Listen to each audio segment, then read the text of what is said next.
অনুরোধ করি যুবক, প্লিজ যুবক, হৃদয়টাকে মেরে ফেলিও না। তুমি দেখো না, তোমার বয়স 22, 10 বছর বয়সে মা বলেছে স্কুলে যা, মাদ্রাসা যা, মানুষ হবি, ভবিষ্যৎ ভালো হবে। তুমি শোনোনি ক্রিকেট, ফুটবল, সিনেমা, নাটক, কোথায় বিয়ে, কোথায় গায়ে হলুদ, গান বাজনা বাজিয়ে তোমার জীবন কাটাই দিছো। যুবক দেখো, 22 বছর বয়সে তুমি মূর্খ।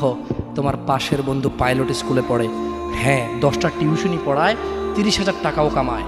হ্যাঁ, তুমি যাকে বিয়ের প্রস্তাব দিচ্ছ কেউ রাজি নাই, ওর জন্য 5টা ঘর আসে, ওর মা বলছে এখনো ছোট, আরো পড়াশোনা করুক, আর তুমি বিয়ের জন্য হন্য হয়ে খুঁজতেছ।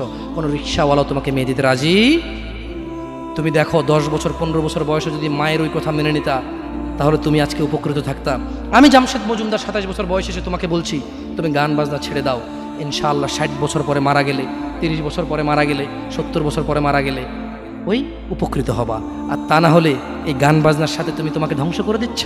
যেদিন নিঃশ্বাস বন্ধ হয়ে যাবে সেদিন হলেও বুঝবা, বুঝতে তোমাকে হবেই। জমিনের উপরে বোঝো অথবা জমিনের নিচে বোঝো, বুঝতে তুমি হবে।